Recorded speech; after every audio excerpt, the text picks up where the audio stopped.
Okay, so we're gonna look again at a standard copper zinc cell, but this time we're going to use what's called a porous cup instead of a salt bridge. So I'm gonna just move this camera over top so we can see what's happening. So we have a porous cup, so that's kind of made of a clay material that will allow ions to pass through. Inside that porous cup, we have a zinc 2+ solution, so zinc sulfate, and a zinc electrode immersed in that. And then we have a copper 2 solution on the outside of the cup, that's the blue color, and a copper electrode immersed in that. So right now our solutions are being kept separate, and so there's not any reaction taking place. However, if I connect the 2 electrodes with a wire,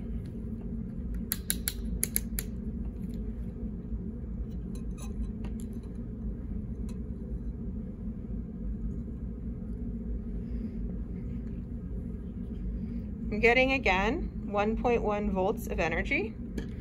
And we're gonna see the same exact reaction we saw last time. So inside the porous cup, we're going to have the oxidation of our strongest reducing agent, which is zinc.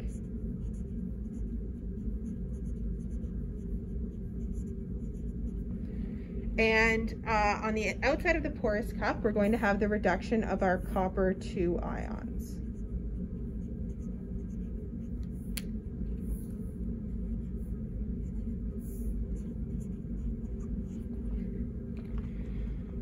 So those are the 2 half reactions that are taking place during this cell. In this cell, we are still going to have electrons moving from our zinc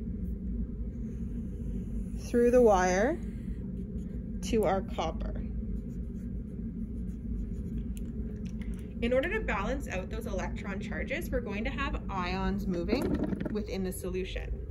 So we're going to have anions migrating towards our zinc electrode.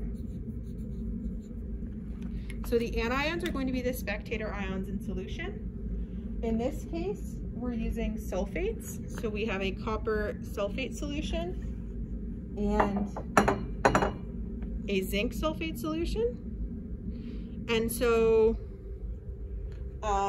we're going to have sulfate ions moving towards our zinc electrode, and we will have cations moving towards our copper electrode. In this case, the cations are going to be the copper 2+ ions. And those cations and anions can move through this porous cup.